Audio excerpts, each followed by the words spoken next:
It's a historic Spanish colonial mining district. It was one of the six largest ones in the Spanish colonial period in Mexico. And it's never really seen a decent exploration program, long-term, well thought out exploration program.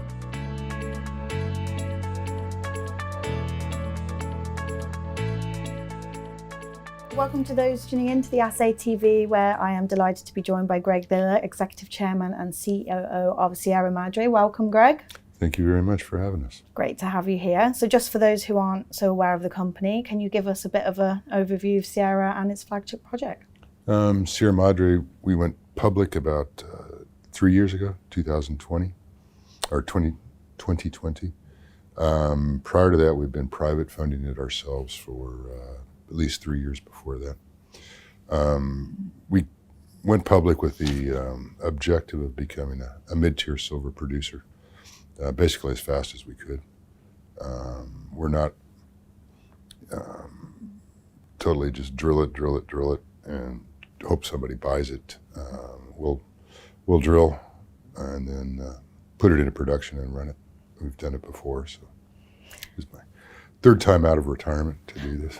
Okay, and let's get into a bit of the expertise on your board and yourself. Can you give us a bit of a background? I've been working in Mexico since '93. Okay. We won't talk about how many years I've been in the business. I started out as an exploration geologist in uranium, actually, in the late '70s, and then moved to precious metals in the mid '80s, and have pretty much been there ever since. I like Mexico. I really like it. You can build something here. Well, let's look at your flagship project, your La Guitarra project. You've recently had some quite significant news releases regarding silver equivalent resources increased by 373%. Can you talk us through that? How did we get there? It's a historic Spanish colonial mining district. It was one of the six largest ones in the Spanish colonial period in Mexico. And it's never really seen a decent exploration program, long-term, well thought out exploration program. We did start with Genco. We did 83,000 meters in about 2 years, but most of that was focused at the Guitarra mine. Like I said, the company blew up at a boardroom level. I left, but I always, I don't think a day went by when I didn't think about how can I get this thing back. And then First Majestic presented us with the opportunity, and my team. So I basically reassembled the team that we had there before. And as far as the resource base, the First Majestic's focus had been on the Colossal and Nazareno mines, which were, I'd like to say we discovered it with the Genco period, but there were old mines there. But we delineated it out after they purchased the project. That was their objective, was to put those into production. So they did 12 kilometers worth of development thereabouts in the Colossal mine, and another couple over in the Nazareno mines, but that was their focus. So the resource numbers that had come out in the past were strictly for those two mines, but we knew there was a lot more. I still had my old database. My chief geologist, Luis Saenz, had kept his database. So we were able to put everything back together fairly quickly and took possession of the property outright in April. Okay. And yeah, I had a stated objective is 50 million ounces in 6 months for the resource. The staff that we had inherited, they're really good, but they were kind of thinking we were nuts. They came up 3 million ounces short, so they don't get their bonus. Okay. No, they did a good job. So. And moving forward, what are the next steps now that you've increased this resource so significantly? Take that resource and develop a mine plan behind it. Okay. We've got all the operating records, so we know what all the reagents, the chemicals, the power costs, the cost for the drilling bits, everything you need to know to get your mining costs down. And we'll have ours nailed down better than any guesstimate out of a feasibility study. as far as the plant goes, it's fully functional. We're doing some refurbing on it, replacing some motors, some of the older piping we're replacing, but it's basically ready to go.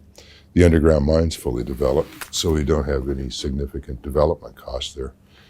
To start production, we can just kind of pick up in the stopes that were in production when they closed the mine back in 2018.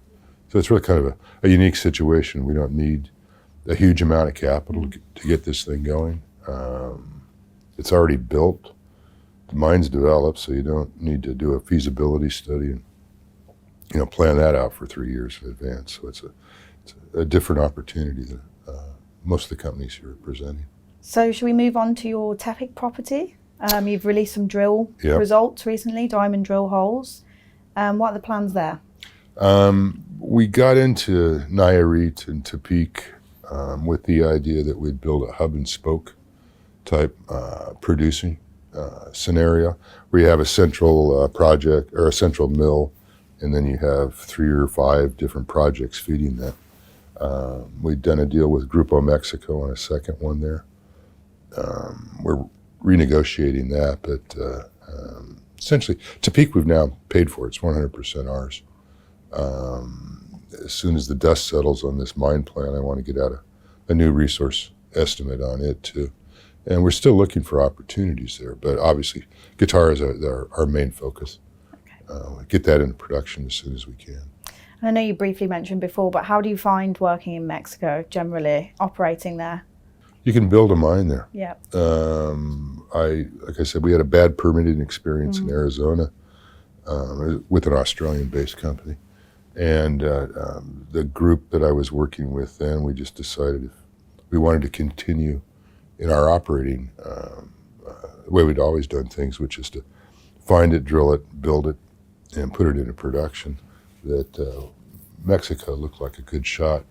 So we'd picked up a property called Lluvia de Oro, September '93.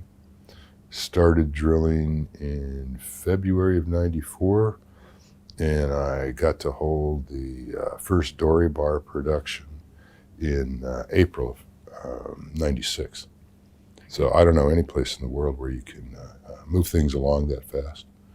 It's obviously working quite well for your company at the moment, that's for sure. Yeah, no, and I've, like I said, I've had Lluvia de Oro. The Magistral project that we had became McEwen's flagship mine down there. Ocampo was a big district scale project, developed that from the first drill hole, actually with an Aussie company in '96. And we had our first production 10 years later. That one took a lot longer than I'd planned on.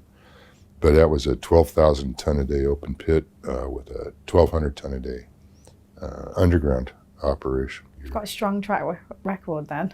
Yeah. It takes a team. Yeah, you got to have a team. But yeah, you have to go into these things with a clear idea where you want to move them forward to. Absolutely. And I think just to round things up for our investors, the key messages, what should they be looking out for in the short term, some milestones? End of March, beginning of April, so into the first quarter, beginning of second quarter, the mine plan to come out. Okay. We're rebuilding equipment right now.